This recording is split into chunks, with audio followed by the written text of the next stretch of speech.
Good evening. We're just about ready to start, but we're going to ask everyone to please come down several rows. We want to fill in the front and before you get settled in. So if you could get your things and move closer to the front. Thank you so much.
Good evening. Good evening. If everyone could come in and take your seats.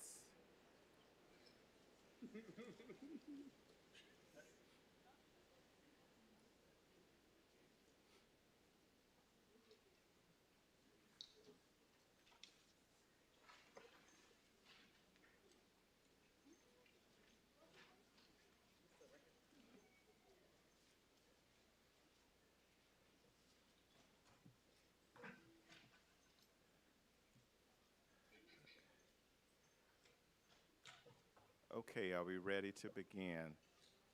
Okay. Good evening, everyone, again. I am Dr. J. Fidel Turner. I'm your dean, Dean of the School of Education here at Clark Atlanta University, and welcome to our biannual ethics training. I first want to say thank you to the committee that pulled together this wonderful, under the leadership of Dr. Valerie Bennett and members of the faculty, for planning this really important training. We do this twice a year as we're required to by the Georgia Professional Standards Commission, and so this is a very important training for us, and so we thank you all for being here. Will our students who are here joining us from Morehouse College please stand? Morehouse College, thank you for joining us. Will our students from Spelman College who are here with us please stand? We can recognize you.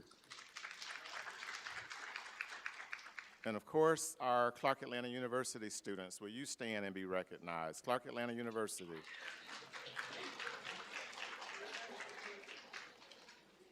Well, we're glad that all of you are here. I would also like to recognize if there are any faculty from Morehouse College that are here with us. Would they please stand? Morehouse College.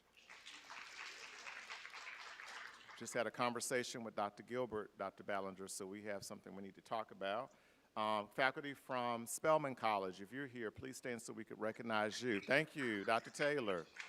Good to see you. And faculty and staff from Clark Atlanta University, would you please stand and be recognized as well? Okay, thank you all for being here. I think I've introduced all of the folks I need to introduce, and someone else is going to be introducing our panelists, but I want to thank our panelists that are here with us. Attorney Matthew Pence, Mr. Skylar Nunley, Ms. Michelle Stevens, who is a CAU alum from Rockdale County, and of course, Dr. Omar Ray, who is a faculty member in the Department of Counselor Education, and Dr. Douglas will provide a more thorough introduction of our panelists. But thank you all for being here. You're doing this out of the goodness of your heart because we're not paying you to be here. And so you're taking your valuable time to impart your knowledge and your wisdom and your experiences, with our students this afternoon. So we truly appreciate your time with us this evening. Ethics is critically important, and it cuts across all of our professional areas in the School of Education, whether you are majoring in teacher education or counselor education or educational leadership. It's important that we conduct ourselves in an ethical manner. It really is critically important. It's important for you as a pre-service teacher.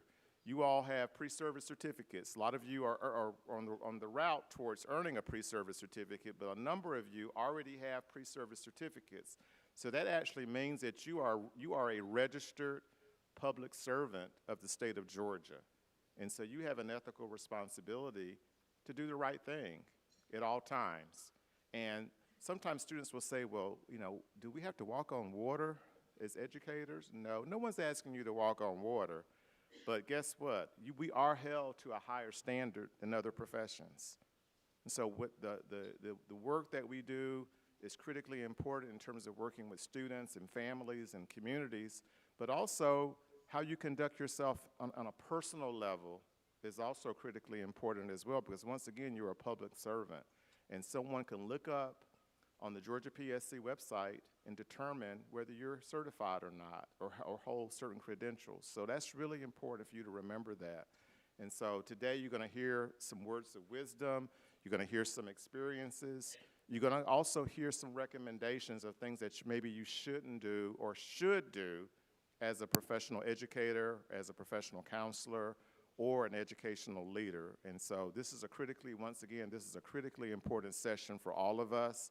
And even as a dean, I'm learning things every day. We didn't have social media when I was going through my undergraduate and master's and doctoral studies. And so that's a new and emerging area for us. We didn't have artificial intelligence even a few years ago.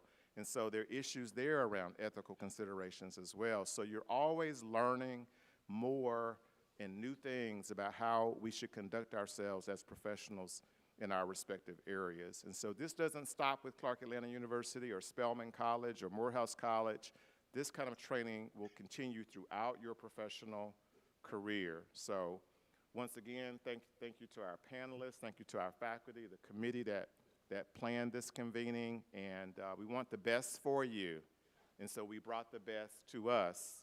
And so once again, let's give them a round of applause. And I think so Dr. Douglas is up next, or Ms. Payne. We can save that to the end. Yes, ma'am. Okay, we can save that. So Dr. Douglas. Dr. Douglas is the program director for undergraduate teacher education, and Anaya Payne is an elementary education major, and she's our president of our Aspiring Educators Georgia Association of Educators organization here at Clark Atlanta. So let's give them a warm round of applause and welcome. Good evening. I will be providing the introductions for our first two panelists. Ms. Michelle Stevens currently serves as the Chief Human Resources Officer for Rockdale County Public Schools in Georgia, where she brings over 24 years of experience in education, human resources, and mental health. Her career spans roles as a teacher, special education coordinator, and employment manager, culminating in her leadership position. Ms. Stevens is a third-generation AUC alum, having completed her bachelor's in psychology from Clark Atlanta University. She completed her initial special education teacher certification through the University of Georgia, a master's in counseling psychology from Auburn University, and an educational specialist degree from Lincoln Memorial University in Tennessee. She is a certified executive human capital leader in education and a senior certified professional.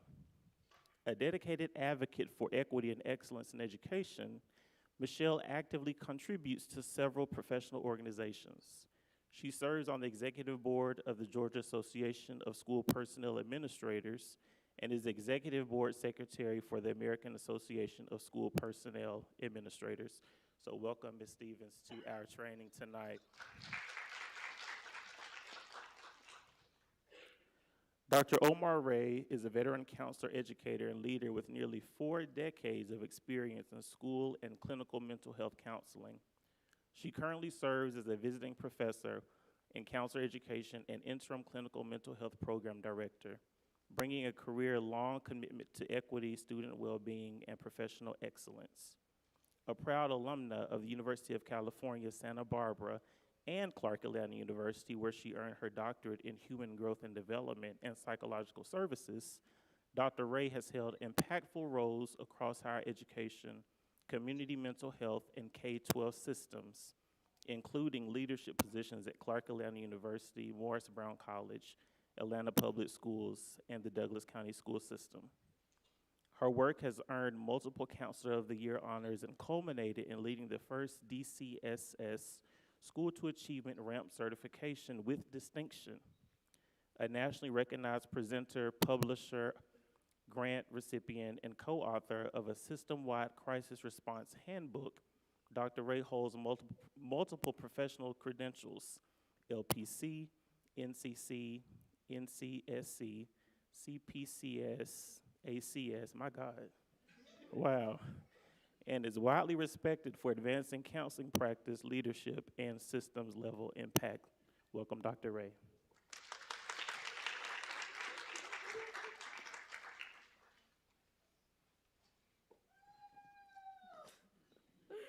Hi everyone, my name's I'm a little shorter.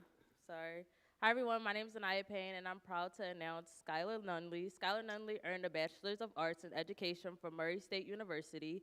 He dedicated his 5 years to teaching 5th grade and various other subjects in Northern Kentucky. where he developed a passion for not only education, but for educational advocacy and organizing. Over the past 4 years, Skylar served as a teaching community, he served the teaching community across Georgia as a lobbyist and an aspiring educator program director with the Georgia Association of Educators, where he focuses on empowering educators, advocating for equitable policies, and mentoring future leaders in the profession.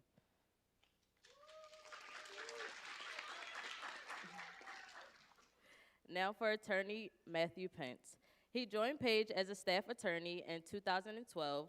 Prior to law school, he was a high school social studies teacher in North Carolina. Matthew grew up in a small town and is a proud product of his public schools. His favorite teachers were Miss Hazel Cox, his third grade teacher who kept him from falling through the cracks, and Miss Jeanette Martin, his high school English teacher who instilled in him the passion for literature. He graduated with a degree in history from Appalachian State University in Boone, North Carolina, where he has a North Carolina teaching fellow. He received his law degree from Emory University of Law, and in his spare time, he can be found running, swimming, exploring, and reading.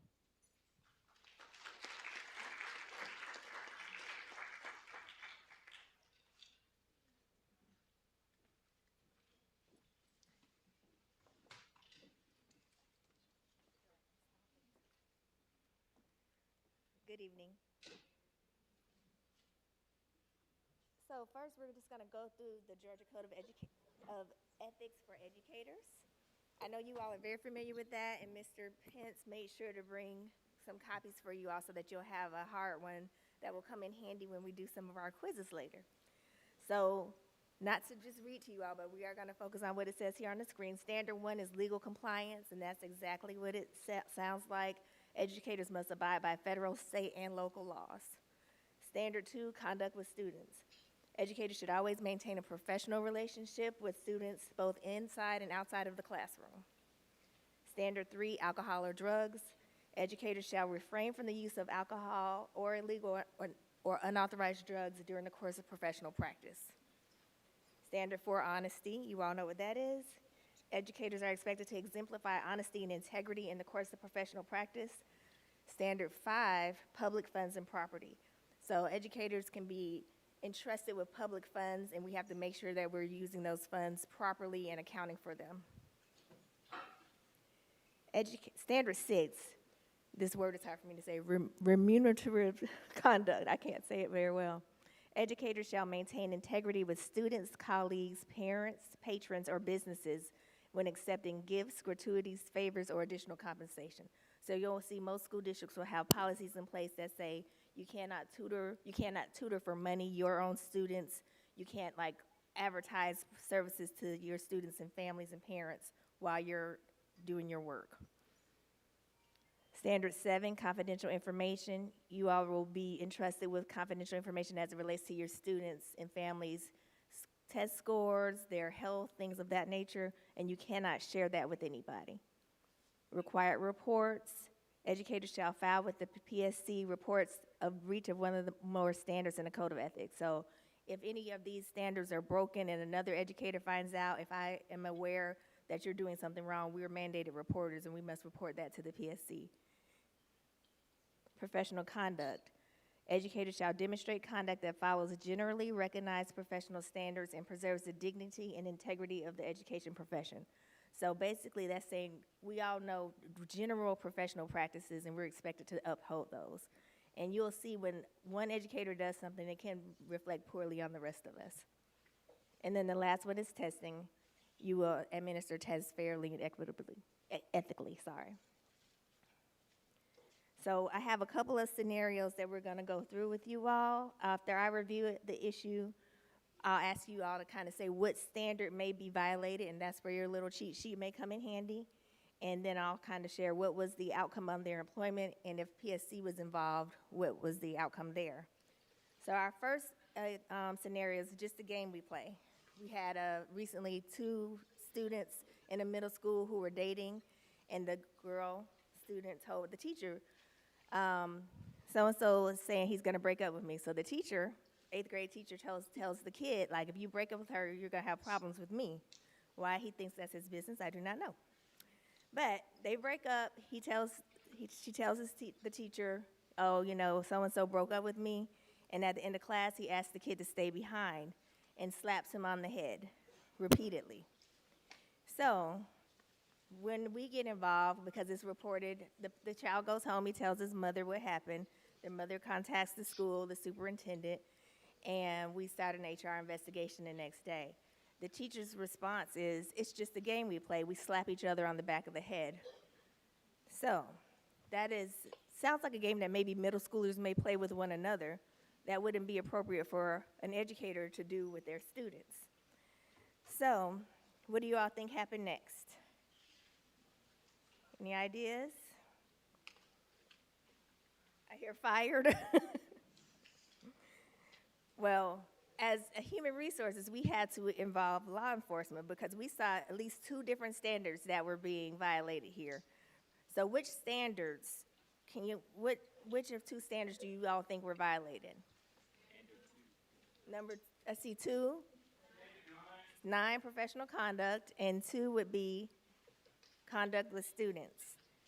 So we involved law enforcement. The teacher resigned from their job immediately, and it's an open ethics case. So that part, it hasn't been resolved yet because this happened very recently. But now when that kind of thing happens, because of that lack of professionalism, people are looking at that school, looking at those teachers like that's what's acceptable there. And obviously it's not acceptable, but it looks bad on all of us, right? All right, our second example is donors choose. So we have a teacher who went online and made some different requests to the community about things that she thought would be helpful for her class. And she went into great detail about this school, the high needs that the children have.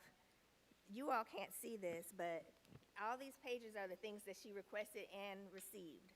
Some of them are Ninja slushies that cost $350 a piece, Beats headphones, a leather jacket for men. She teaches kindergarten, by the way.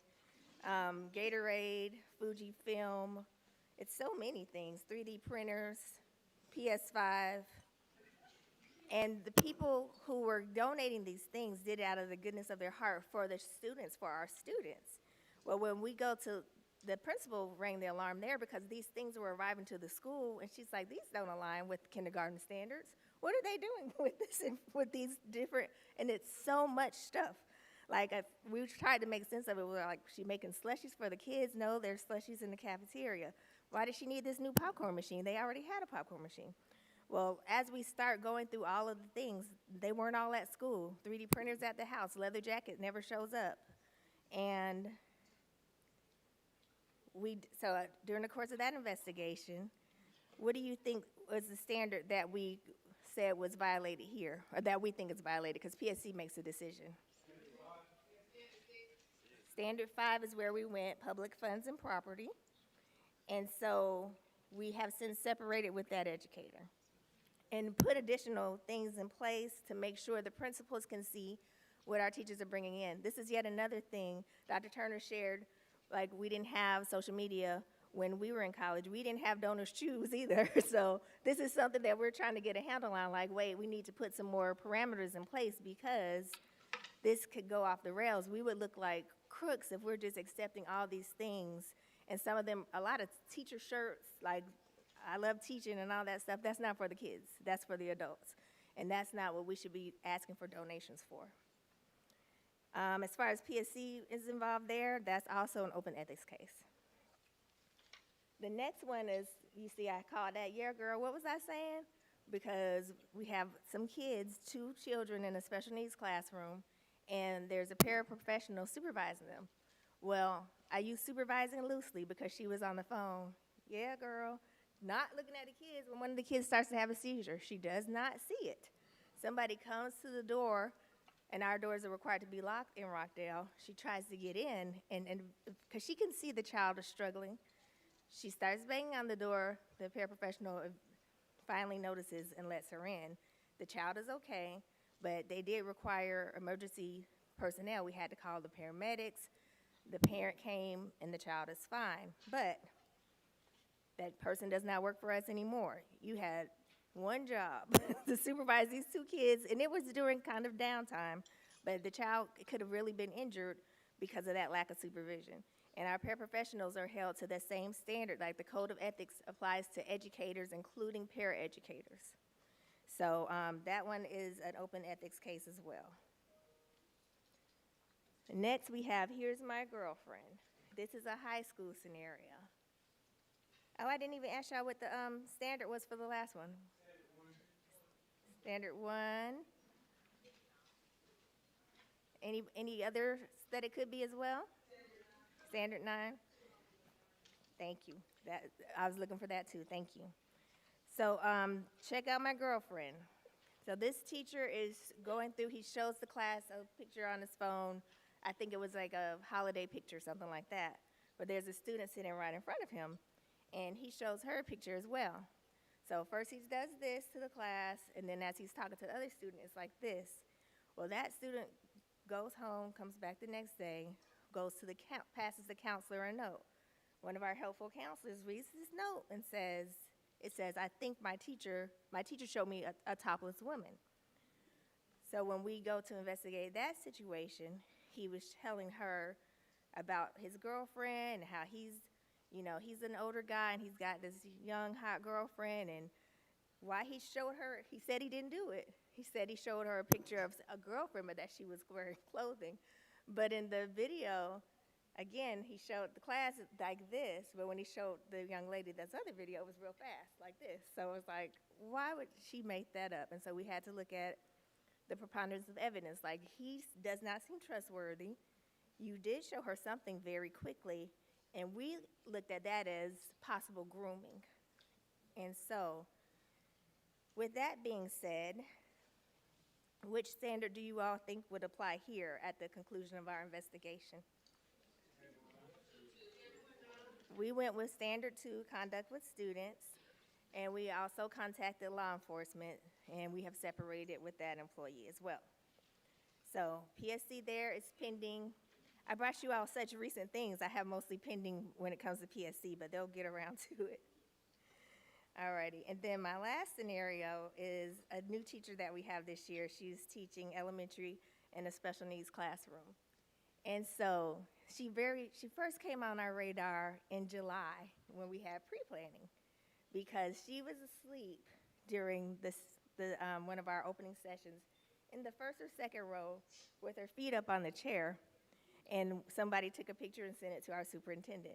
So it's like, who is this person? And so we're like having to figure out who this Sleeping Beauty is. Well, then that was July. Probably by the second week of school, we had to meet with her because she caught a ride with a coworker, and the coworker said that her whole car smelled like marijuana after this teacher rode with her. And so I go over to meet with the principal and this new teacher, and she comes in looking very disheveled and says, "What do I do now?" Right? Like, what is this about? She has a bag of open animal crackers, and it was very peculiar that you would come meet with your new principal and have this kind of attitude. It's August, so school has just started. We talked through that situation. She claims that maybe there's a roommate, but that she does not partake in marijuana, and she would never have come to school under the influence like that. We get to September. She loses a student just going to the bathroom. She can't keep up with her kids. So none of these things are things that we necessarily reported to PSC because it hasn't really, there's nothing we can really prove yet except for she's not a very desirable teacher to have. So our action would be on the RCPS side was not to issue a contract for her for the next year. We weren't there yet because we haven't started issuing contracts. But in the meantime, lucky for us, she resigned from her position. So while I'm quite pleased about that, the reason I'm sharing that is to say that from the very first time you set foot on campus, whether you're a student teacher, you're at pre-planning, like you're always really on. You don't want to be the person that is asleep during pre-planning. We have people that show up late to trainings, and then when they get there, they're sitting outside eating food. You want to make sure that you're very professional and putting your best foot forward, showing off your university, all of your schools here are excellent schools, and you want to make a really good impression and carry on that good reputation. So please make sure that this common theme that we saw with all these people, they are all unprofessional, And I know that you're going to hear more about professionalism as we go through this evening. And so just so you guys know, everybody does it a little different from one district to another, but in Rockdale, if there's a need for an investigation, the principal or director will contact HR and we'll talk through it. Sometimes there are things that can be handled in-house and they don't really need us to get involved. We really don't get involved with anything that has to do with students unless there's an adult component there. But so we'll review that and we'll let the HR investigator know we need to get involved there. And then if it's warranted, we'll have a finding of was this substantiated or not. Usually, if it's something substantiated, they're not all like the situations I just went through here where people are losing their jobs. Sometimes there's training that we can put in place instead. But if they are breaking the law or what we think if they have violated ethical standards, then we have to make those reports to the Georgia Professional Standards Commission. And then here are some of the possible consequences. So a revocation means they permanently, they took your license, your certificate, so you don't have a certificate to teach anymore. A denial would be refusal to grant initial certification, and that might be, sometimes if you've had an incident in another state and you move to Georgia, like you really can't outrun the situation. Like if you had a suspension in another state but you didn't serve it, you'll serve it once you get here. And that is just what it sounds like, a suspension for a certain period of time. A reprimand is like, just like a strike against you that they'll put on your certificate, but you can see it moving forward if you're able to go into the PSC website. A warning is just that you had unethical conduct, but they didn't take a more harsh action. Monitoring is a quarterly appraisal of the teacher's conduct. And no probable cause, either no further action or no cause exists for actions. Those sanctions up above, revocation, denial, suspension, reprimands, and warning, they're always going to stay on your certificate. So, and as you see at the bottom, it's reported to a national database. So people cannot outrun these issues. You just have to be careful to make good decisions and do what's professional and what's right for students. And that's all I have for you this evening.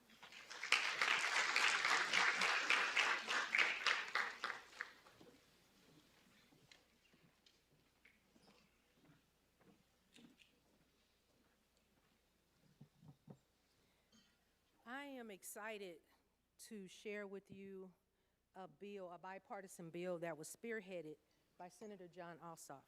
It is the Safer Community Act. They received $1.7 million to bring clinical mental health counselors into the school system. Now this is big because if you're planning to be a school counselor, and we're going to talk about this in a minute, but there is a big difference between being a school counselor and a clinical mental health therapist. So we're going to talk about that. So the reason this bill passed and they start putting clinical mental health counselors in the school system because oftentimes when our students needed more additional and deeper service and people who could actually do therapy with them, we can't do that as a school counselor. So next slide. So school counselors are not therapists and therapists are not school counselors. So I want to explain the difference. School counselors, yes, they definitely are there to help students. They're there to calm students down and hopefully to put them or make sure that they can go back in class once that they take care of their needs. They're focused, they have a curriculum focus. They're focused on career, social, personal, as well as academics. Now they do everything else. They do crisis intervention, they do stabilization, they do all of those things. But if students need therapy, more intense therapy to help mental health issues, they have to refer out. So I'm going to go into that. One of the ethical dilemmas of a school counselor is oftentimes parents will love you and they think that you're the best thing for their child, and they'll ask you, would you please see my child once a week? Well, that's turning into a therapeutic relationship, okay? So school counselors have to be careful. You're not therapists. The school system doesn't want you to do therapy. You are to refer out. Now, bringing our clinical mental health students into the school system was very smart. Unfortunately, it's not in every school, but they're making a big change and they're bringing them in and they're having clusters where you can actually go and receive help in the school system. So clinical mental health therapists will go deeper into the issues. They will spend more time with the students. They are there for them in a different way, and it's very different. So I want to definitely share, when we have clinical mental health students in the school system, how is it different for you versus school counselors? Now let me ask you a question. How many of you plan to be a teacher in the classroom? Raise your hand if you plan to be a teacher in the classroom. Okay, very good, excellent. So I'm going to give you a scenario, a true case scenario. The first thing anybody should do once you start in the school system is find out the protocol of your district. Your crisis protocol, your suicide, homicidal protocol, everyone has one. You have to follow the protocol that they give you. So let me talk about my educators. You're on the front line. You're going to be the first person to find out if somebody's suicidal, okay? So listen very carefully. Your job is to report it right away. Don't sit on until 3:30 when school is almost out. I mean, immediately report it to the school counselor that this person shared with you that they don't want to be here anymore. You notice changes in the student. They're disheveled. They're not finishing their work. I mean, different things are going on with them, and you notice that. Or a best friend came to you and said, hey, my friend so-and-so says she doesn't want to be here anymore. She wants to kill herself. The first thing my educators will do is report it to the counselor. Now, again, different protocols and different systems in different states. So you have to make sure that you know your protocol. It may also be that you are supposed to report it to the administrator as well as the counselor, okay? But it's all going to come back to the school counselor. Now, where are my school counselors? Raise your hand. All right, school counselors, you got the ball now. It's been reported to you that someone is suicidal. You have a protocol in your school you're going to follow, whether that's very small questioning, okay, and just trying to figure out, was this something that they blurted out to get attention, or is this a real imminent danger to themselves or someone else? At that point, either way, whether it's, I mean, we take it very seriously. If a student says, oh, I got too much work, I'm going to kill myself, and then they'll come back and say, oh, Dr. Ray, I was just playing around. I wasn't serious. I take everything serious, and you let them know that you take everything serious. So that is a phone call home. Johnny said he was just playing around, but let me tell you what happened, okay? And teachers know this. Guess who educates them on this? School counselors do. The very first month of school, you are charged with talking about mandated reporting and also any type of abuse and things of that nature. The school counselors and the social workers are in charge of that particular training in the beginning of the school year, and all the administrators and educators have to sign off that they took the training. All right, so now, my school counselors, you have a person in your office, and I'll just share our protocol at my school where I retired. Our protocol is that we search the student, because oftentimes, this has happened, you know, rules are in place because things have happened, right? So we search the student to make sure they don't have anything to hurt themselves. We've gotten box cutters off of students who said they were going to kill themselves. We've gotten pills that parents didn't know anything about that they had. We also found a gun on a student. So our protocol in our district was to search. Not the school counselors, but the administrators will come in and do a search. Now, as the school counselor, you're going to be very kind. You're going to be there. You're going to support the student, let them know it's not punitive, it's to help them. We're trying to get them help. Now, my question to you is, do you do the therapy at that point? School counselors? Absolutely not. Guess what your job is? You're going to give them a resource list, or if you have a cluster of what we just talked about, where we have clinical mental health in our particular district, you're going to refer them there. There's a mobile crisis unit that will come to your school. There's other avenues, but your job is to refer out school counselors. Now, where are my clinical mental health counselors? Raise your hand. Okay, very good. All right. The ball is now in your corner, okay? So you're going to take that particular student. Let's say that you are a school-based clinical mental health counselor. You're going to assess them. Of course, you have a supervisor. You're going to make decisions. Is this person going to be 1013, which means involuntarily hospitalized? Is this person going to set up therapy, outpatient or inpatient? All of this is very, very important. It's important for teachers to understand the protocol, the school counselors to understand their protocol, and the clinical mental health therapists to understand the protocol. Okay? All right. Now, this is very important, and I purposely put note-taking instead of record-keeping, okay? Ethical facts about note-taking. And I think Matthew or someone is going to kind of touch on the educators a little bit more, but I want to say this. Anything you write down can be subpoenaed.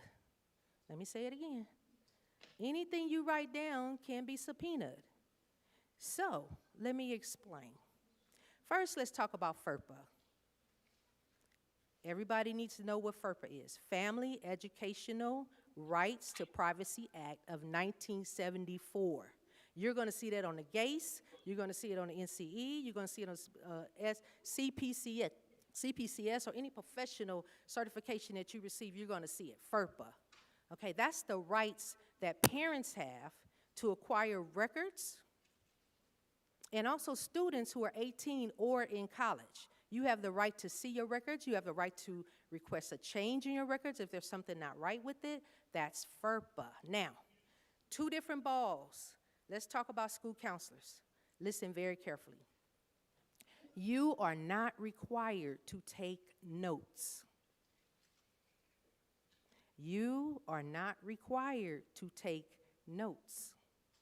Let me say it again. You're not required to take notes. Now, we're going to come back to clinical mental health students, therapists, because they are required to take notes. All right, now, school counselors, if you are subpoenaed, your notes, they heard that you talked to Johnny, and Johnny's parents are going through a divorce, and they want to use your notes for the custody situation in the court of law. I don't have any notes. As a school counselor, I'm not required to take notes. I'm so sorry. I don't have any notes. Does everybody understand? All right, now listen. There's a caveat. FERPA protects you as well. Let me tell you how. If you are a school counselor and you happen to take memory notes, which means you did not take them in front of anybody, nobody else knows about them, you have not discussed it with anybody, none of your colleagues, teachers, principal, they're all your personal notes, you are under the FERPA sole possession records. You can do that. Who knows about your notes? School counselor, who knows about your notes? No one, okay? Now, I'm going to be honest with you. You know, I was getting a little older. I retired. I've been in the school system for 30-plus years. I had to take me a couple of notes, but nobody knew. They were my own personal notes, right? You cannot subpoena something you don't have. You are covered under sole possession records. That's extremely important. Now, let me tell you something. Anybody can be subpoenaed. Anybody. Teachers, counselors, principals, administration. But counselors are held to a higher confidentiality level than anybody else in that building, okay? So we have a couple of rights. Now, we're not talking about educational records. That's different. Your educational records are different. They have all the right to have any educational records that they have. But if you were to add your notes to their educational records, then now they can be subpoenaed too. Does that make sense? If you create a file for that student and somebody knows you have a file, that can be subpoenaed. Now, anybody can subpoena you. I've been subpoenaed several times as a school counselor, okay? I've been subpoenaed as a clinical mental health counselor. Now, I'm going to just tell you this one story. I had a very aggressive attorney because attorneys tend to subpoena you. I had a very aggressive attorney that kept subpoenaing me. I said, I don't have any records. I don't have any records. He sent me a check. This is your money for the day that you're missing. Here's your gas money. Please show up to court. I politely sent the check back. Now, a couple of things you have to do as a school counselor. You always have to notify the coordinator of counseling whenever you are subpoenaed. Okay, there is a lawyer in every school system, okay? So you want to make sure that make them aware that you've been subpoenaed. The other thing is now let's talk about a court order, which is totally different. A court order comes from a judge. Now, typically, school counselors, they kind of can slide through because you don't have any notes, do you? So let's talk about clinical mental health therapists in the school system or outside in your own private practice. You can be subpoenaed and court-ordered. So can school counselors if you have notes. if you are court ordered from a judge, you are required to bring in your information about that particular student or that child that you're seeing. Okay, so keep that in mind. The other thing is you want to make sure when you write your notes that they're very non-biased, they're very factual. It appears such and such, such and such. Not definitive. Oh, yeah, the mother abused them, da-da-da. No, it appears, it was reported from the student. Every time I'm talking about my clinical mental health students, whenever you write notes, you have to think about if this is a court order, will I be able to stand up and support what I wrote? You be very careful about your notes.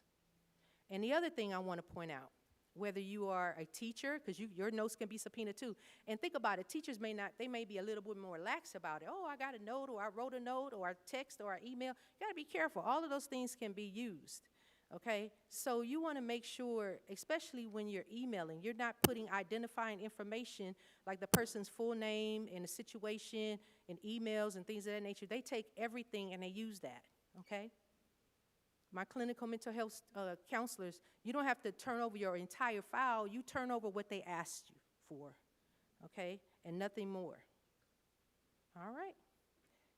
Anything else? I'm done. Thank you.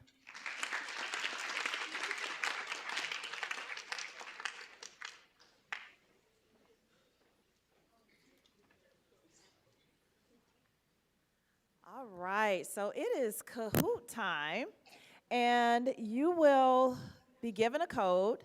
You will have 4 questions and maybe about 15, 20 seconds to answer. So I know there may be some technology challenges, but we're going to do our best to let everyone join. We have some incredible prizes down here that we will give out at the end of the program for our first, second, and third place winners, okay? So get ready for the code, get ready to join, and here we go.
It's not turned on.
It seems like we're having reconnection problem.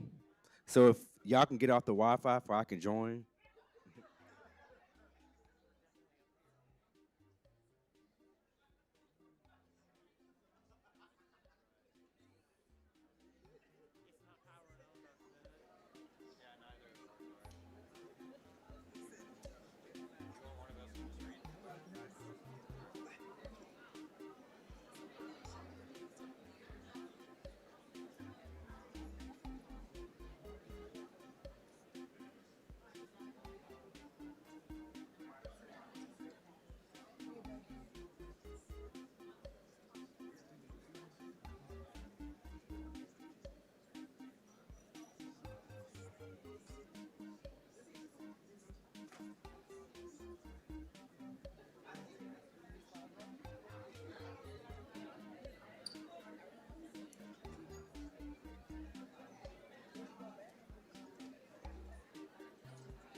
All right, can we have our first, second, and third place winners just stand at this point? We'll have you come down. Let's give them a hand. Yes. All right, so we're ready for our next set of presentations, okay? We're going to have another set of questions after our next presenters. Here we go.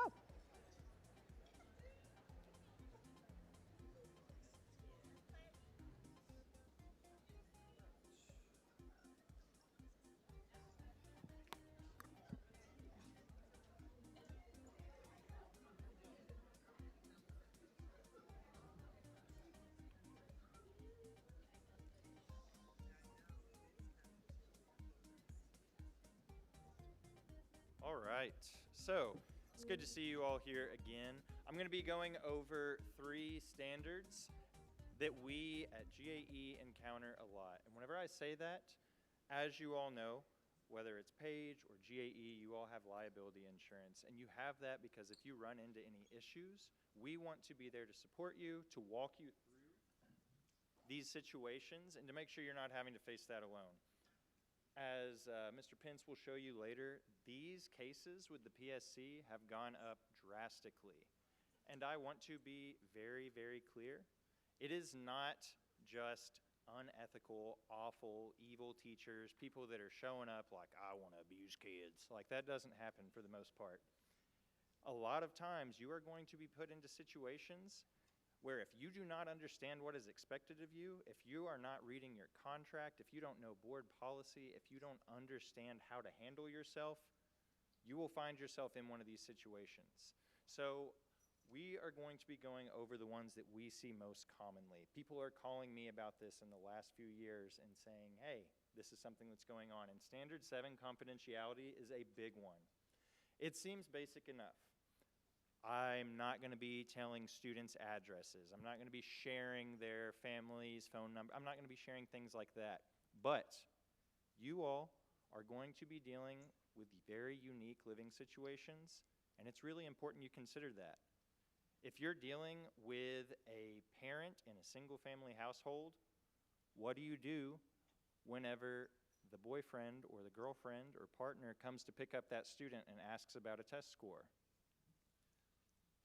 What do you do if you're dealing with a foster student and the birth parent contacts you asking for information about where they're at? What do you do whenever their parents are divorced? You know that they live with mom. You haven't interacted with dad, but dad shows up and starts asking questions or wants to pick him up or vice versa. It's really important that you understand which parent and or guardian is on that approved list. And let's talk about social media. I have social media. You're going to see some very cringy millennial posts in a second, and we're going to talk about why they're all awful and I should never be a teacher again. But I'm just kidding. It's not that bad. But one thing you really need to know is social media is never truly private, and your student's name, image, and likeness is private information. It is not something that you can arbitrarily share. You cannot post pictures of your student, even if it's on your private Snapchat story, even if it's just on your Instagram story, even if it is in a positive light. You do not need to share anything about your students, including what they look like, where they live, obviously. Even if you're doing it in an uplifting way, you do not need to share information. If you have a class social media account, even if it's for my elementary school teachers, that's what I taught, you have a class dojo, you do not need to share pictures of your students unless they and their parents have signed a photo release form. You all are pretty lucky. Most school districts have that included in the beginning of the year paperwork. However, there are always going to be at least a few parents, a few students that are not comfortable having their pictures shared. I had an incident at a preschool last year. At the end of the year, I just kicked my water bottle. I did that at the end of the year too, I guess. But at the end of the year, they shared a PowerPoint with all the families. And it was just of the students, the things that they were doing in class, nothing malicious whatsoever. It was not shared out to the public. However, there were a couple of students whose parents explicitly said they did not feel comfortable with their student's image, their student's picture being shared with the public. That meant that they were not allowed to be in that presentation. They were not allowed to be on Class Dojo. They were definitely not allowed to be on your Snapchat story. And they mentioned it earlier, if you all are student teaching, if you're doing your observation hours, you have a provisional certificate. So if you're working at an after-school program, you don't need to be putting them up on your story. You do not need to be even caught with pictures of children that are not yours on your phone, because I promise that's not going to be a fun conversation to have. Please make sure you're aware of that. And a big thing that I'm seeing now is AI. If you have a student, you cannot put their information into AI because that is considered sharing it with the public. You cannot take their IEP, their 504s, anything like that. You cannot run that through AI and ask for appropriate accommodations. You cannot take a picture of them and run it through AI asking to make them look like a superhero for your super cute door design. These are not approved uses, so please be aware of that. Next slide. Number 8, we have standard 8 required reporting. They really touched on this earlier, so I don't want to go down this too far, but a couple of things. They are going to have different instructions in every district, so please read your contract. I know it's not fun. I know it's not the sexy thing that everybody talks about, what's in your contract, but you need to be aware of what's expected of you. You need to be aware of the board policy, and you need to know who you need to tell. And whenever you document something, whenever we say document something, that is not just writing it down. That is not popping by your principal's office and saying, hey, Skylar needs to be checked out. There's something going on. That needs to be something that you can prove. If there is ever an investigation, if there is ever something that actually happens to a child, you do not want to be trying to convince law enforcement or whoever it may be, the PSC, oh, I told them, I promised I told the principal. It needs to be an email, it needs to be a call, something that you can trace and prove. All right, and next slide, please. Standard 9 is professionalism, and I'm going to talk a lot about this one. Number 1, this is not just a job. Every single year, you are signing a contract saying, I am going to do this work, these specific activities for this time. So that means if it gets to be too much, you can't just quit. You cannot just say, I'm over this, I'm burnt out, I'm done. Because if you do, that will be a sanction on your license, usually a suspension on your license. And that is really, really tough because that stays on your record. It does not come off. It is taken very, very seriously. There are certain things that you can do to legally get out of your contract, but it cannot just be, oh, I've signed my contract, I said I'm coming back, and then a better teaching job opened in a district that I really want to be at.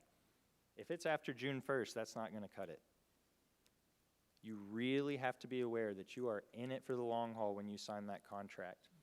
And what I'm really going to talk about here with Standard 9 for professionalism is that it is a gray area. The things that you can do and say in one district, you may not be able to do and say in another district. One of the most important things you need to be aware of in Standard 9 is it considers professionalism or a violation of that professionalism standard if you do something that creates a scene or a disruption either in your classroom or in your community. So you may do something that is completely legal, something that you are in your right to do. But if it is perceived negatively enough in your community by the people you work for and live with that it causes a disruption, then that could be the difference between it was legal, but it's not accepted here. And it was brought up earlier, non-renewals. Whenever you're signing a contract as a new teacher, they are not required to hire you back. I know it sounds like I'm the bearer of bad news. I'm sorry to do that. I'm just trying to be honest with you. I want to make you all aware of these situations, and we're going to go through some very real situations in social media coming up next, but they do not have to have a justification for non-renewal unless you're tenured. So even if what you're doing is legal, even if what you're doing is okay, that could be the reason that they're not bringing you back around. So you really need to be aware of the area and the community that you teach and the students and the families in that community. If you could go to the next slide, I'm going to do some social media posts. These are all actual / fake. They're actual because they were posted by or about me. The disclaimer, oh my God, the wrong way. What are we doing? No, it's okay. It's really not that deep. I appreciate it. Certain topics covered are sensitive in nature, sensitive for the school because they are against the PSC, sensitive for you all because they're just, I'm 30, y'all. I don't make cool Instagram posts. So be aware of that. But if you can go to the next one, I want you to really think. Take a look at this. Let me be perfectly clear. Let me explain myself. I did not post this picture. I do not know the man that posted it, but he was kind enough to pay for our drinks as long as we listened to him ramble about, I don't even know what he talked about. So he was cool with us. But I'm an adult. It's legal for me to drink alcohol. I didn't post the picture. So I want you to think, is this a violation? Is this something that could be an issue for my job? Yes. I hear some yeses, I hear some no. I don't see any students in that picture. You can tell through those peaky little blinders it's late out. It's not during school hours. I don't have my badge on. I'm not obviously drunk. I wasn't drunk, but. So what do we think? Would somebody like to come to the mic? Some brave soul. Some other brave soul. No, I'm just kidding. That's fine. Go ahead. No, please come back. Please come back. So in this picture, I can depict a couple things. My mind depicted sweet tea. Okay. Sweet tea. There are a lot of people that would say that. I will be honest with you, my Kentucky soul was receiving its sweet mana, and that was bourbon. But what I want you all to understand, did I break a law by doing this? No. Did I post the picture? No. But if I lived in a community where this was taboo, if I lived somewhere, and I'll just come out and say it, if I lived somewhere that was very traditional, if I lived in a small rural community, and I taught in a community like this. I taught in Western Kentucky in a county that was a dry county until 2018. That means it was illegal to buy or sell alcohol for anybody. Whenever it became legal, this was not me there, this was in Atlanta, but if I would have been seen drinking in that community, that would have been a deal breaker. That would have caused a disruption in my community because parents would have called the school board, they would have called the superintendent, called the principal. And what I'm trying to get y'all to think about here is whenever you're posting these pictures, you didn't do anything wrong, it's not illegal. I'm not going to tell you not to post them. But what I will tell you, is this the hill that you want to die on? Is this something that is so important to you that needs to be posted that it could risk causing a disruption in the community and risk having somebody question your professionalism? So the answer is no, it's not illegal, but it could be an issue for your job. So let's go to that next one. What about this? It was crazy hair day. I had blue hair dye. My hair was slightly spiked. Oh, how crazy. And then we had Kaylin. She had some cool A&W root beer hair flowing into the cup. Very cute, very nice. What do we think? What do we think? What do we think? Everyone's being shy, and I'm going to speed up the tempo. So on the count of 3, I just want to hear everybody that thinks yes, say yes. So 1, 2, 3. Yes. Need a little delay, but that's okay. Everybody that thinks no, let me hear you say no on 1, 2, 3. No. All right. Fun fact. This one very well could be a violation of the Code of Ethics because if I did not have explicit purpose for posting this, if I did not have explicit permission for posting this, that could be an issue. If I did not have permission to use it in this PowerPoint, it could be an issue. Thankfully, my niece Kaylin is doing fine in school. This was from a while ago, and her mom posted it, who is my sister-in-law. So it is okay in that situation, and I do ask every year, are you still okay with this? Kaylin rolls her eyes and laughs about it, but whatever. She's going to do that anyway because she's like 17 or something, so that's what they do. Yeah, we're not that close. All right, if we can go to the next slide, please. How about this one? I taught U.S. history. I was very proud to work and be a part of the Stacey Abrams campaign, but how would this be perceived by your parents? How would this be perceived in your community? Yes.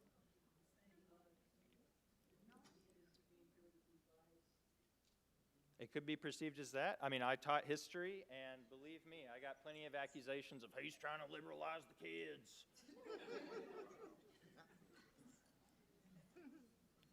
But does anybody else have another opinion on this? This was on my own time. I was speaking on a matter of public concern.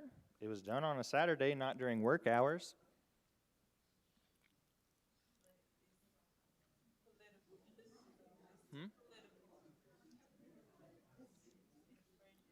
So, this is one of those situations where it really comes down to, is this one of the hills you're willing to die on? And I will say I work for GAE, so it's cool that I had a GAE shirt on because we do that kind of stuff. But if you had your school district shirt on, your school district badge on, that could be seen as an endorsement by you as the teacher. If you do something like this, a lot of people are very politically inclined. They want to be engaged. They feel empowered to speak out. If that is you, I'm not going to tell you not to, but I am going to tell you to be very safe and be very aware whenever you're doing that, that if you are in a community that does not agree with those values, they could start looking for trouble. And you may not be getting into trouble because you posted a picture with Stacey Abrams, but if you've been showing up late a couple times a day, or excuse me, a couple times a week, then that's going to start becoming a much bigger issue. We really got to consider, is this important enough for me to upset my community, to cause a disruption in my community? And now for my last picture. How about this one? Don't you thumb downs me at Pride? I will come down there. No, I'm just kidding. You're good. You're good. What do we think? That's not acceptable. Yes, I already heard from you, so I'm going to get it from your friend. I guess you're not friends. I'll get it from this young woman. Okay.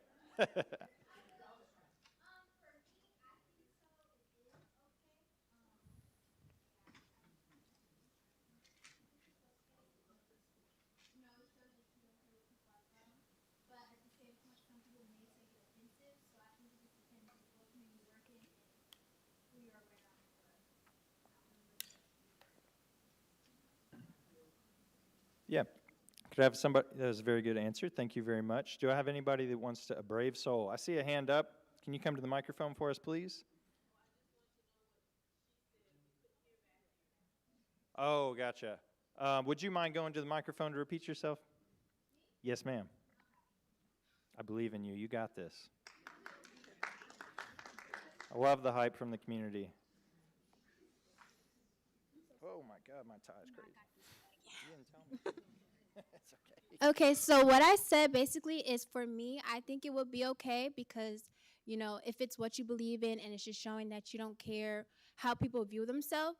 But it also depends what community you're in, because if they don't agree with that type of view, they may have problems. But at the end, if that's your belief, why would you work in those type of views? So that's my take on it. Yeah. That's a great answer. So, and I agree with you. There is nothing in the law, it's not illegal, and this would actually be, you know, grounds for like some discrimination if it became an issue. However, what you said is very accurate. There are unfortunately some areas that are not accepting. There are some areas that are going to have bigoted views about this. And you have to think, if this is an important part of me, whether it be identity or allyship or whatever it may be, if this is important enough to me to take a stand for, and if they have an issue, I don't want to work there, absolutely post it. But keep in mind that it could be something that could target you. And in those communities, there are still people who may or may not be out that do need a supportive teacher. So please do not forget those people that are marginalized already by society, and then furthermore by a bigoted community, because they also need supportive teachers too. So we really have to think, is it worth it to post these things? For me personally, I would say this is worth it, but you again need to know where you're at, and you need to really think about that, not just for these kinds of posts, but for anything that you post online. It really has to pass that test. Can I see a parent calling and complaining about this? Would this give anybody in my community reason to not trust me around their child? So please think about that. Even if you're on private, I promise you, I have not taught for 8 years and I still get people trying to follow me. that were my former students, that were family members, other things like that. So just be aware of that. And if you could, I have one slide left, and then you'll be done with the monologue.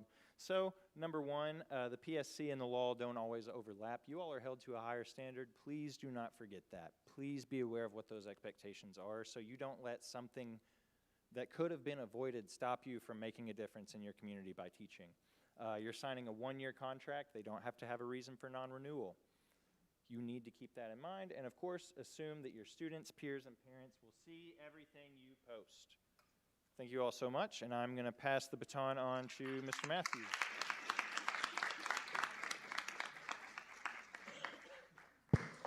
All right. Good evening, y'all. So I'm Matthew, and I'm going to be talking about some more of this stuff. But first thing that I want to give y'all are some figures here about the Professional Standards Commission and the types of stuff that it gets. And so take a look at that, y'all. So 2024, so that's a couple of years ago, 2,337 ethics cases opened. I mean, we could do all kinds of math. You know, we could divide that by 12 because they can only open a case once a month. We could divide that by the number of school systems in Georgia, which is in the 180 range, because we got some city school systems on top of our county school systems. Y'all, that's a lot. And when y'all heard my biography, you heard that I taught in the state of North Carolina. We didn't have this kind of thing. And ever since I've been doing my job here at Page for a while, I have always heard this, and I've never seen a statistic on this, but I've always heard that in ethics cases, the top state for teacher ethics cases is the state of California, and that makes sense. A lot of people live there. The second top state is the state of Georgia. Like I said, I've always heard that. I've never seen that definitively, but I do believe it. Takeaway here, y'all, is the Georgia PSC is a very, very busy body. Busy body, 2 words there, okay? You don't want to be one of the things that they are busy with, all right? Next slide. Lots of things in my job that I deal with, and, you know, one of them being state policy, like the Code of Ethics, and that's where we are now, so next slide. All right, big 3, y'all. I want you to remember big 3 things from me. Ready? Good. All right, I want you to remember conduct with students. I want you to remember professionalism, and I want you to remember honesty. Why? Because these are where we see the most cases. All right, next slide. All right, Standard 2, we see the most substantive cases from Standard 2. We see the most cases from Standard 9. I'll get there in a second, but we see the most substantive cases from Standard 2. And why is that? Because, y'all, who do you spend all day long with? 25 of them. And in all day long with 25 kids, crazy stuff can happen, all right? And y'all, you just gotta roll with it. One time when I was teaching, I had first block planning, at the end of first block, about 9:30 in the morning, there was a kitchen fire at school. The power went out. And I was getting ready to go to second block, and the power went out. And I said, oh, we're not gonna have school today. The superintendent's gonna send us home, hallelujah. Got a phone call from the superintendent. He said, you stay and put. I said, how on earth am I supposed to teach these kids with no power? You know, y'all, we had to roll with it. We had to do the very, very best that we could. I gave them a bunch of cards and said, y'all play card games, don't gamble, and don't hurt one another, and we'll be good, okay? That's how I rolled with it. But, y'all, that's why we spend all day with kids. Next slide. The big stuff that we see coming out of Standard 2, really 2 things. The first thing that we see happening here under Standard 2 is an educator says something to a kid or to a group of kids that they shouldn't say. Y'all, what's the big thing you shouldn't be saying to kids? No cussing, all right? That's the big thing that I deal with, is educators using profanity with kids. So we get a kid who runs down to the office and says, teacher just used a lot of profanity with us. Well, number one, y'all, chances are what? It's going to be on here. And so this goes kind of back to what Ms. Stevens said. You know, the district's going to investigate that. They're going to talk to kids. They're going to look at anything that was recorded, get statements, view any footage that's there. Yeah, I put administrative leave down here. I just want to say a lot of times when I get educators who are being investigated by the school system is going to put them on administrative leave. And what that means is the school system is going to tell them to stay home while the investigation runs its course. And a lot of educators will say to me, they don't realize that. They'll say, I'm worried that means they think that I did it. No, y'all, that is not what that means. I worry more in cases where a school system is investigating an educator and they don't send the educator home on administrative leave. I want you on administrative leave during the course of that investigation. It helps that investigation run a lot better. All right, next. One other thing, by the way, I left off of standard 2, I'll cover that now, is this. So we get, the saying something to kids you shouldn't say to kids, and the other one I see under standard 2 is touching a kid or putting your hands on a kid when you should not. Key phrase there is what, y'all? When you should not. Because for those of you who've been in schools already doing your practicums, if I ask you the question, have you ever touched a kid as part of your practicum, every one of you who's done a practicum is going to say yes. Why? Because this is what a touching is. We touch them all the time. Kid walks in your door, or a kid does something right that they've been struggling with, you give them what, y'all? High five. They're walking in your door, you are giving them handshakes and fist bumps. A kid gets something right, you pat them on the back. These are all touching, If y'all are on the playground with your kids and one kid's in front of you and he falls in a mud puddle and looks up at you and says, I think I twisted my ankle. What do I need y'all to do, y'all? Pick him up. Nah, sorry, I can't touch you, Oh, you just hang out in that mud puddle. Have a good time. We'll call you mama. So, yeah. But those are the two big things that I see happening there. And now, next slide. Professionalism, y'all, this is where we get the most cases from. And the reason we get the most cases from it is because it's the tag-along standard. And when Ms. Stevens was given her examples, and she asked y'all, what standard do you think was violated here? Every single one of those examples that she gave y'all, every single one of y'all came back and said standard 9, even though some other standards were involved there, and you were absolutely correct. Because what the PSC will do is they will say the educator here used profanity with kids. That is a violation of standard 2, and it's also unprofessional. Stole money, that's a violation of standard 4 and 5, and standard 9, also unprofessional. So that's what I mean when I say it's a tag-along standard. They throw it on with everything. But, y'all, it does stand by itself sometimes. One thing, I'll go to the third one here really briefly, because Skylar just mentioned abandonment of contract. Standard 9 encompasses your contract. Let me say this. If you sign a contract and you're working in that school and somewhere along the way you just realize this is not a good place for me, that's okay, y'all. I need you to get to May. You get to May, you go somewhere else. And I'll have people who will say to me, I can't make it. Okay, all right, I get it. And they'll say, too, I don't care what happens to my teaching certificate, because the PSC's standard sanction for abandonment of contract is a 90-day suspension. And people say, I don't really mind that at all. But here's one thing, and I'll say, you need to mind that. Here's a problem there. Some people say to me, I'm leaving the profession. Okay, I get that too. But, y'all, when I sat for the Georgia Bar, they asked me, do you hold any other professional certificates? I was a certified teacher in the state of North Carolina, so I had to say yes. Then they asked me, has that certificate ever been sanctioned? It had not. But if people want to go into another profession that gives them a certificate, it could very well cause them problems there, okay?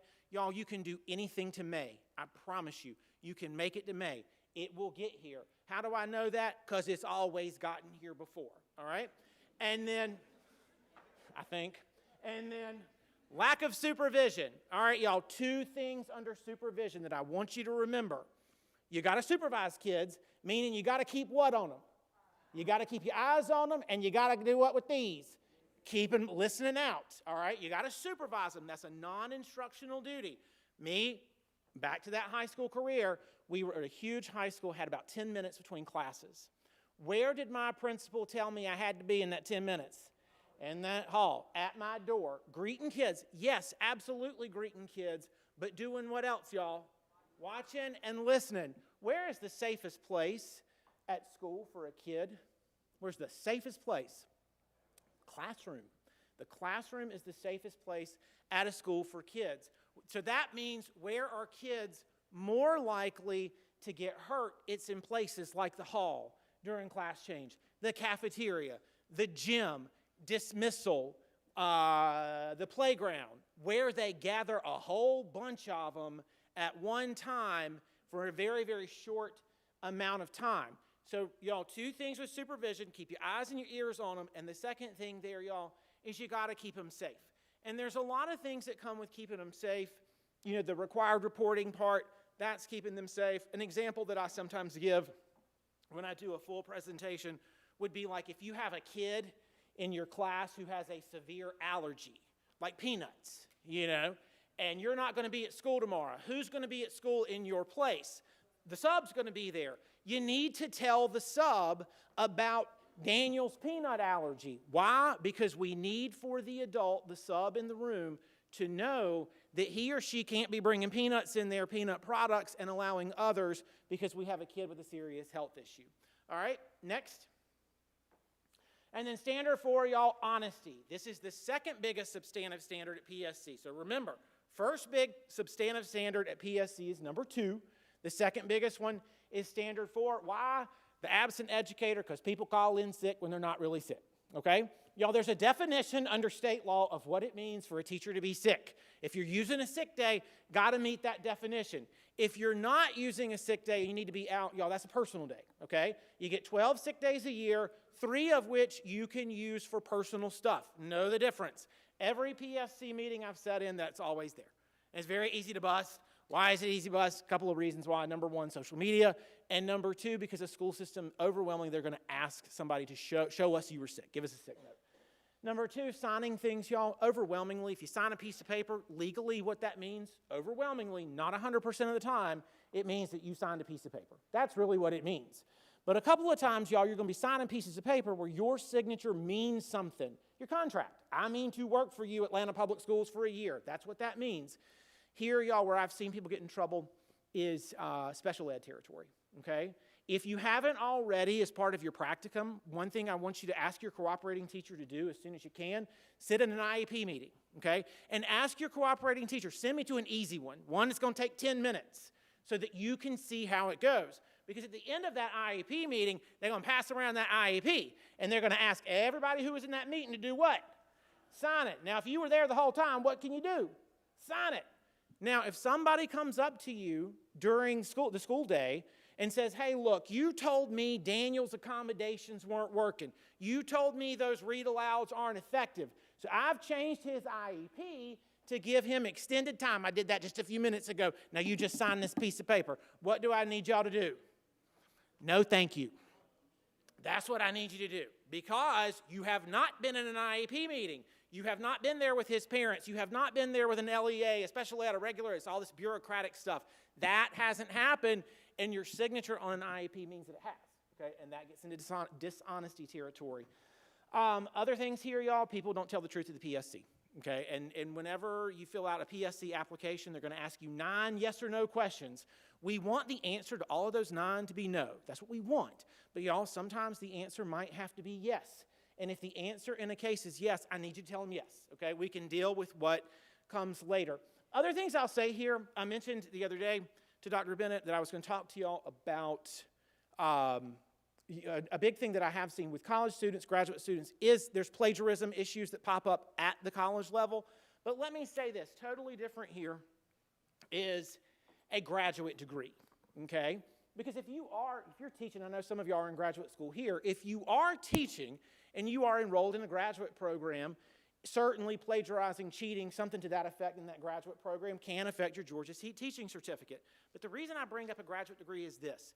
Y'all, I want you to get a graduate degree. I want you to get a T5. I want you to get a T6. I want you to get a T7. Why? Because the higher up you go, you make what? More money, and I want you to make money, okay? And you're also more marketable if you want to leave your current school system when you go to another school system. Y'all, be very, very careful, okay, when you get that graduate degree. I'm not talking about Clark. I'm not talking about Spelman. I'm not talking about Morehouse, the University of Georgia, Mercer, Young, Harris, Kennesaw. I'm not talking about these Georgia institutions. I am talking about these online schools that nobody's ever heard of, okay, that come along and promise teachers, you can do your graduate program at your own pace. You can graduate in the month of March. No, okay? No. Your eyebrows should go up at that. Here's why, y'all. To get to get a master's degree, all right, Clark Atlanta gives you your master's degree. Great. Now you got to take that master's to the PSC and say, give me a T5. And the PSC says, first question is Clark Atlanta approved? Check. Yes. All right, good. Is ABC Online School out of Cincinnati, Ohio approved? No. If it's not, y'all, guess what the teacher doesn't get? They don't get their upgrade, which means they're still paid at a T4. And people will say to me, I took out loans for this. The problem is, y'all, if the PSC doesn't approve the program, it just doesn't matter. You know, you're not going to be able to get that certificate. I want you to get that master's degree. I want you to get it early in your career so you can make more money earlier. But y'all, just do some checking before you enroll in a graduate program, okay? And next standard. Oh, that's it. All right. Thanks.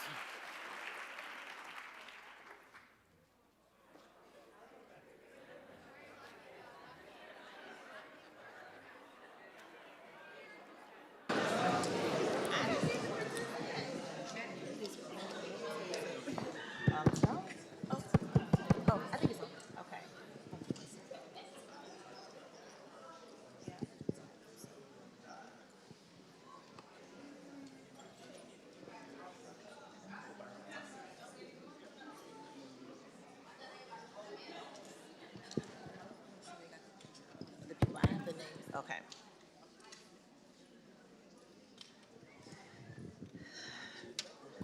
Okay. Ooh. Okay, this is number 2. Join as quickly as you can. Thank you.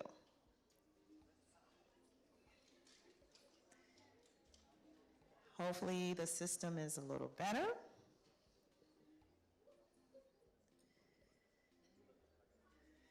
Let's see who the top 3 will be.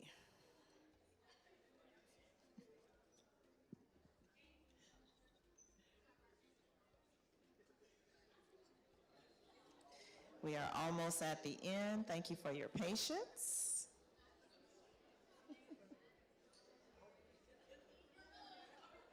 Okay. I can't sit.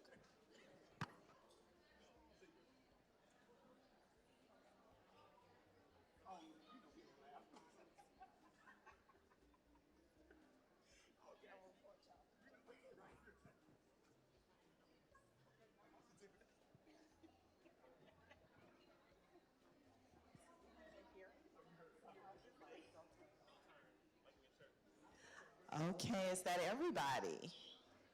Almost? Okay, 10 more seconds.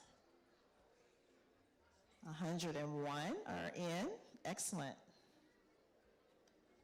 5, 4, 3, 2, 1.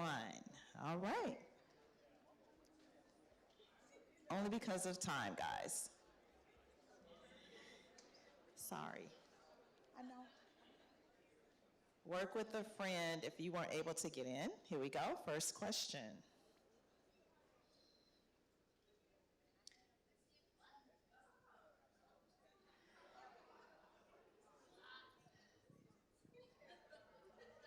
Move.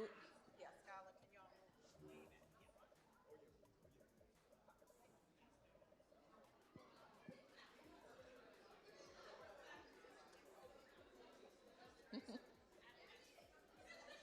And the answer is, all right, great job.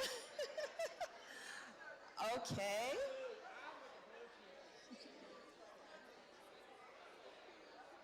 Scoreboard is.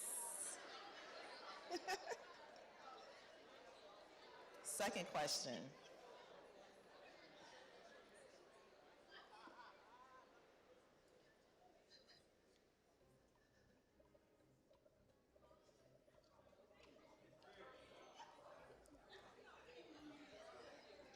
Okay.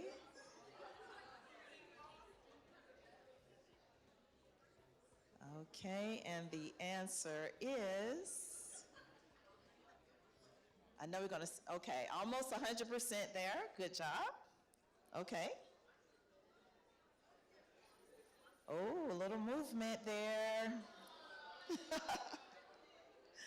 All right, third question. Here we go.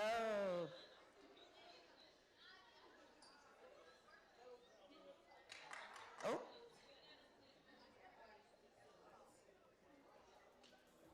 This should only be one. Hopefully I didn't.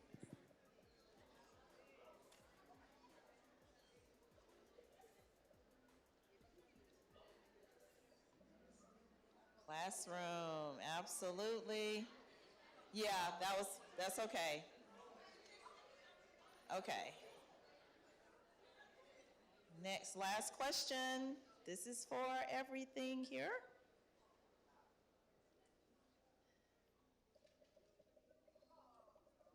Read the full question. Okay.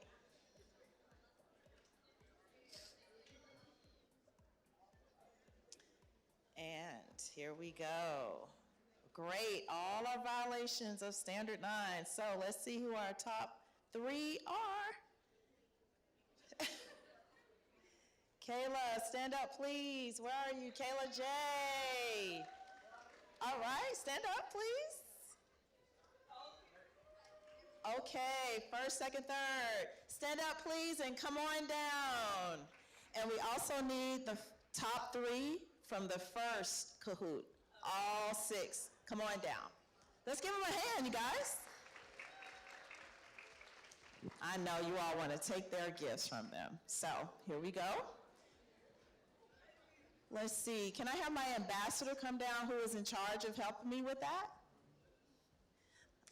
All right. Quickly. Okay, who is first place? What am I first place for both of them? Mm-hmm.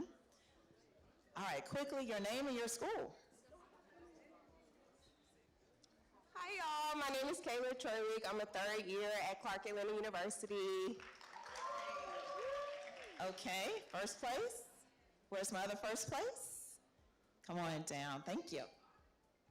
What I say? Oh, my name is Janae, and I go to Clark Atlanta University. All right, first place. All right, second place, both, quickly. And then I'll tell you what the prizes are. Hi, my name is Jamish. I'm a student of the graduate school, and I'm a current APS teacher. Oh, congratulations. Yes, sir. Hello, my name is Miles Jabinski. I'm a senior Chinese major education minor from Riverdale Park, Maryland. Excellent. And now my third place. Excellent. You're on the podium. My name is Kayla, and I go to Clark Atlanta University. All right. Yes. And? My name is Baraka. I go to Clark Atlanta University in school counseling. All right. Okay, so great prizes today. We have a $50 gift card from Uber.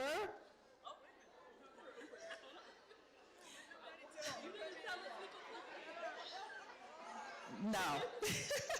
We have a $25 gift card from Starbucks. We have a Target gift card, $30. We have Google goodies, lots of Google goodies in here. We have a carafe and a notepad, and we have another gift card from Paige. I don't know how much that is. So first place, come on down quickly. Come on. First place picks first. Quickly. $50? Okay.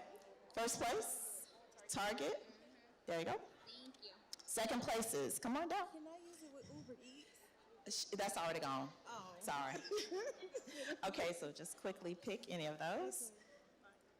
All right, quickly. Take it. Second, come on down. All right, excellent. Come on, quickly. All right. And you all pick the last 2. Let's give them another hand, you guys. Great job. Okay. Thank you. Sorry. Oh, no. All right. So as we get ready to close out, just have a few more things we want to share.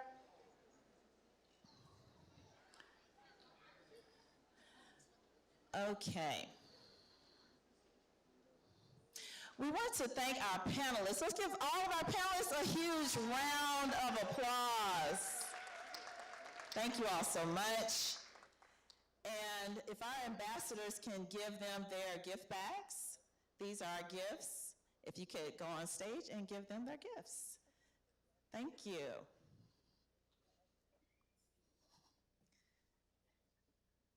All right.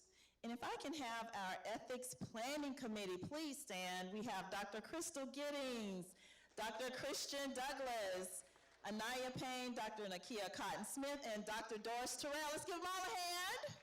Yes.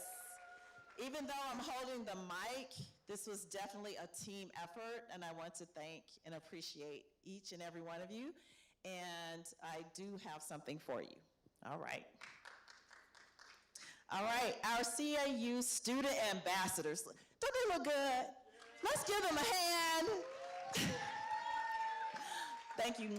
Thank you so much. They were here on time, in place, and I appreciate each and every one of them. Thank you. All right, and thanks you. We want to thank you, Morehouse, Spelman, CAU. We're a family.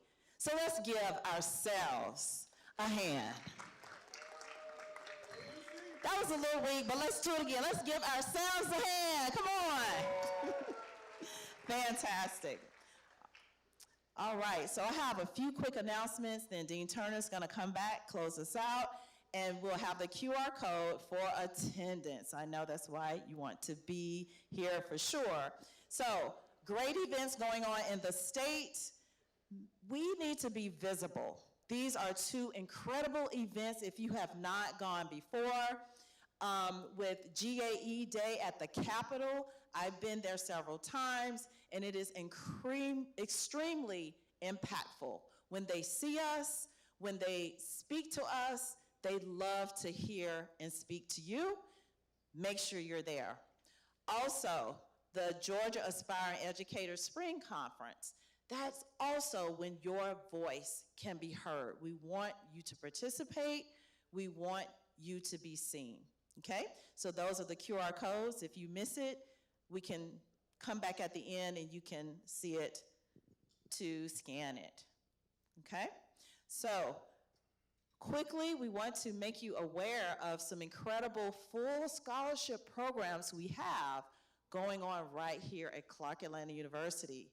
If you are interested in getting your MAT degree in mathematics in particular, we have a math and science program, but for the math component, we do have a Noyce Fellowship, which is a full tuition with an additional $12,000 stipend on top of getting your full tuition, and when you begin working, it's a salary supplement.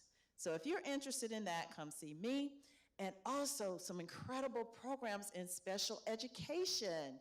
Yes, there's the Panther Scholars Program, there's the Collins Program, and those are run by Dr. Annette Teasdale.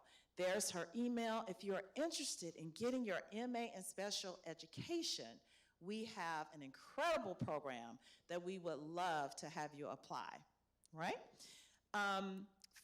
Ms. Stevens also made us aware, if you could talk about this, there's an internship program with Rockdale County. Good evening. So that flyer just kind of details our student teacher, full year teacher internship program. So through our partnership with Clark Atlanta University, you could do a full year internship where you would be the teacher, not quite the teacher of record, but you'll have a mentor teacher with you 50% of the time. You receive a salary of approximately $27,000 for the year, and it counts towards your graduation requirements and your student teaching placement. And we have flyers for that. Okay, Dean Turner, I'm gonna call you up. He has a few more wonderful announcements. Let's hear it for Dean Turner. Woo!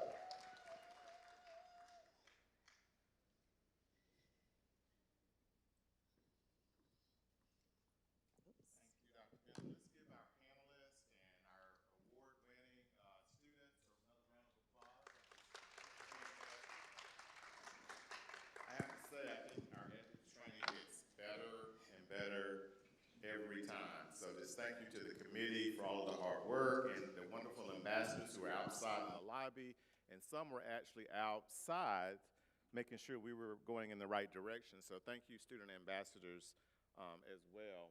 Just a few announcements, and how many of you are graduating seniors? Please stand so we can recognize you. If you're graduating in May, well, first of all, you know, we only have, go to the next slide.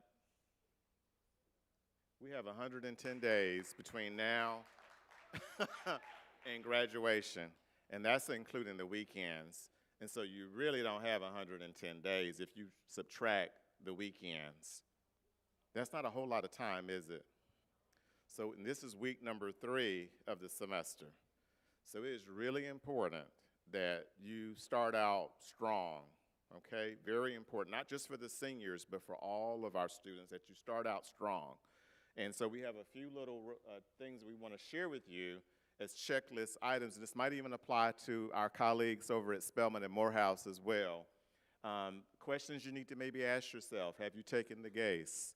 If you're a teacher education student. If you have, fantastic, congratulations. That is a requirement prior to being approved for graduation.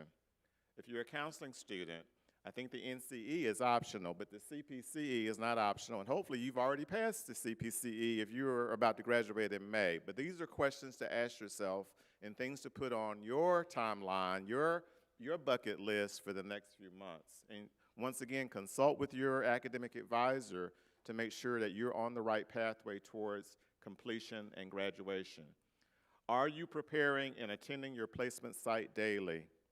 Really critical, whether you're a senior or not. We need you to be there on time every day. As the dean, I'm going on a world tour. Dr. Wesley has me going on a world tour of all of our placement sites. We have over 70 partners across, not only here in Georgia, but in other parts of the country as well. We have students who are placed actually in locations outside of Georgia. And so we're virtually meeting with those partners, but we're going in person. Dr. Teodorescu and I and Dr. Wesley are going to these schools, meeting with principals, meeting with mentor teachers to say thank you for them taking us in. Remember, we do not pay mentor teachers. They're doing this out of the goodness of their heart. Rockdale County, I happen to live in Rockdale County. I'm not going to just roll up on a school, but I'm a tax-paying citizen of Rockdale County, and I really appreciate that Ms. Stevens and her team provide this opportunity for our scholars in Rockdale County. We'll be visiting Rockdale County in a few weeks. We're chartering a bus, and they're inviting us back out to Rockdale County again.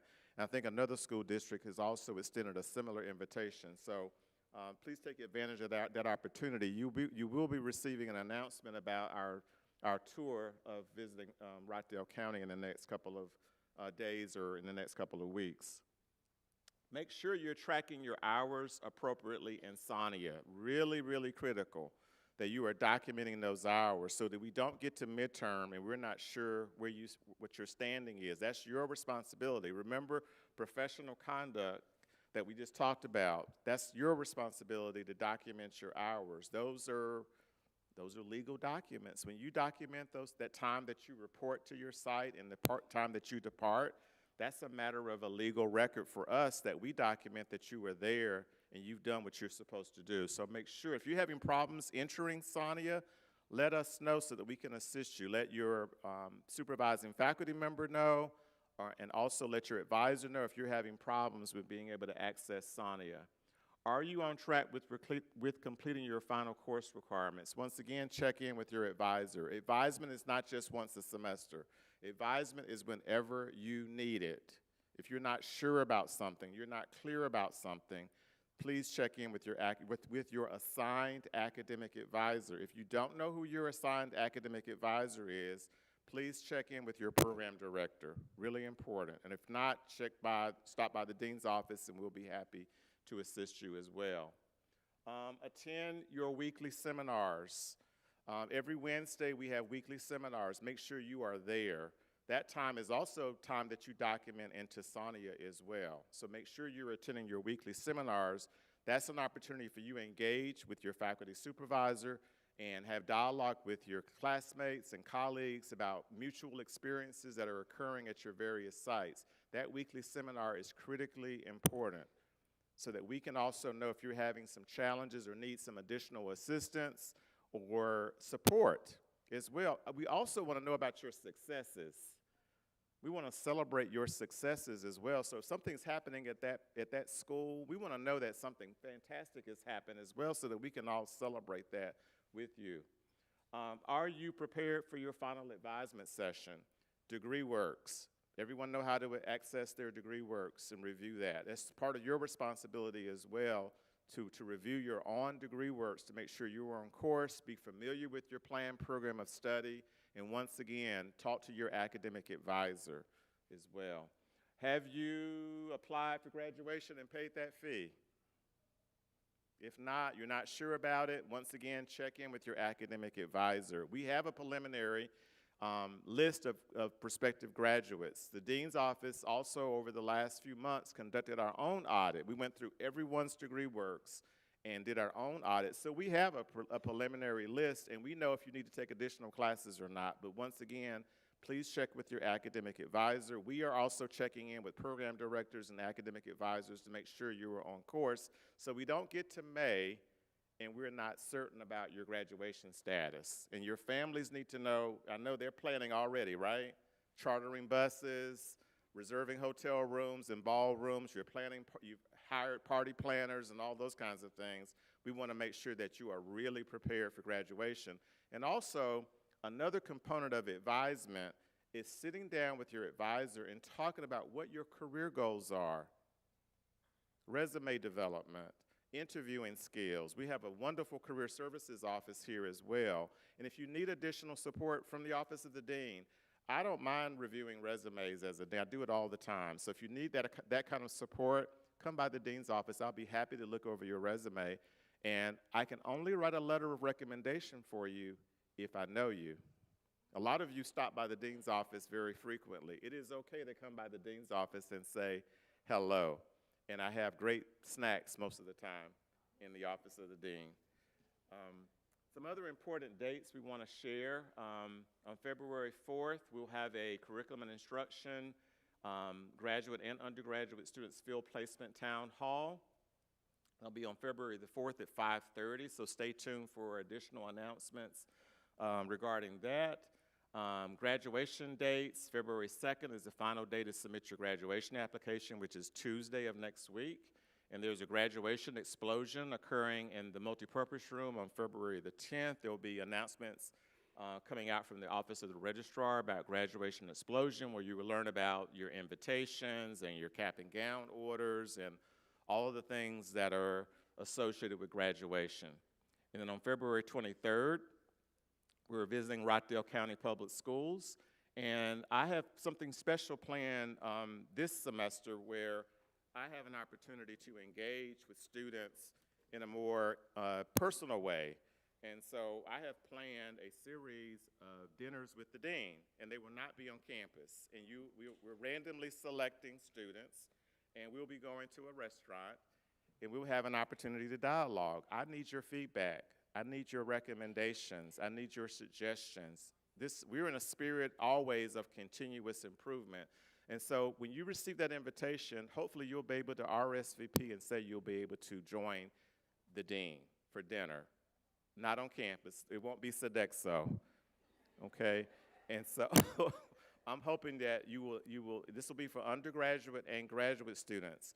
We also have a large number of students that are in our online programs that are joining us virtually right now. Dr. Cotton Smith, we have about 100 students online right now virtually with us.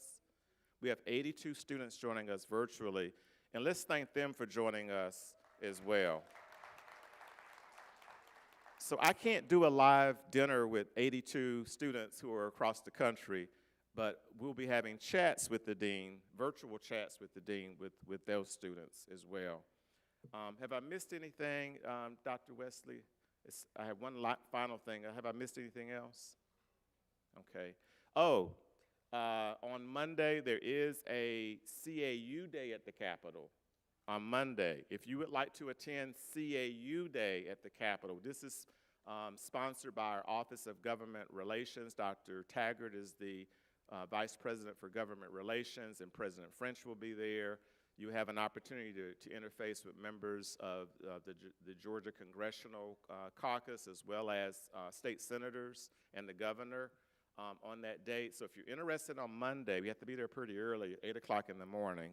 But if you are interested in joining us on Monday, pending the weather, because I'm hearing the weathers might be a little tricky this weekend, pending the weather, we're scheduled to be at the Capitol for CAU Day on Monday morning. You need to wear your CAU colors, and if you have a CAU blazer, you can do that. But please let us know if you plan to join us on Monday.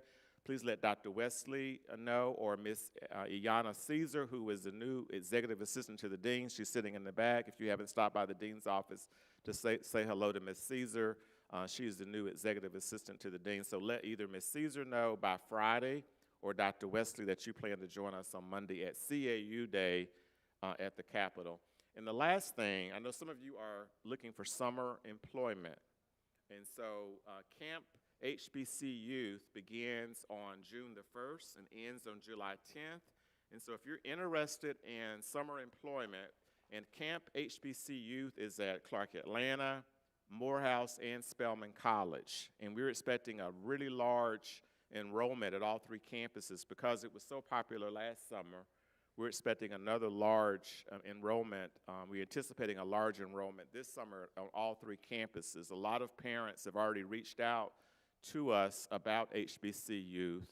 So if you're interested, we have individuals outside on the left side of the auditorium. If you're interested in an on-site interview and additional information, and I think application information is there. In some instances, students are allowed to gain practicum hours during the summer with HBC Youth. Once again, that's in consultation with your advisor and also with Dr. Wesley, who is our assistant dean for certification and placements. I think I've covered all of the announcements. I want to say now, thank you. There are a lot of you who reached out to me. I lost my father last semester, and I was away a large portion of the semester, but a lot of you reached out to me and sent me some of the most beautiful emails, and I just want to say thank you for your kindness and your thoughtfulness during my time last semester, and so just thank you for being such wonderful people. And it's my honor and pleasure to serve, and I'm humbly serve as your servant dean. And so the next time we get together will be for our Dean's List induction ceremony, which will be on April the 1st, and our Honor Society induction ceremony, and our teacher induction ceremony. We're doing a 3-for-1 because we couldn't do we didn't do the Dean's List because I was away during the fall. But on April the 1st, you'll be inducted into either the teacher induction program officially. And we have 3 honor societies here in the School of Education, so you can check in with your advisor or your program director about which one you're eligible for. We have Chi Sigma Iota, Kappa Delta Pi, and Delta, I get them confused. We have 3 honor societies, so check to determine your eligibility. And most of them require 3.5 or higher GPA, but we do have 3 honor societies here in the School of Education, and that gives you the ability to wear those honor cords at the ceremony, and that's very important. You all want to be draped down with the honor cords and the stoles and all those wonderful things in honor of your hard work here at Clark Atlanta University. So once again, I thank you all for being here. This is the largest audience I think we've had in my, going into my 7 years and 7 months or so now as the Dean of the School of Education. I think this is the largest audience we've had during my tenure. So thank you all for being and for staying for the entire session. So thank you. And so there is a QR code here that you need to register here and sign in for attendance. And I think there's also going to be an email coming to you with a quiz. Only for CAU. That quiz will be only for CAU students. But this QR code is for all 3 colleges. And once again, thank you to our Morehouse and Spelman colleagues and students for being here. You are part of our family. We're all one family here in the AU Center. So thank you all for being here. Thank you, faculty, staff. And once again, thank our panelists for joining us. That's all I have for tonight. Thank you. Thank you, Dean. If I can get the ambassadors to come down for pictures, and we're going to have pictures with our panelists. Thank you so much. And it's with our dean as well. Committee, please come up for a picture.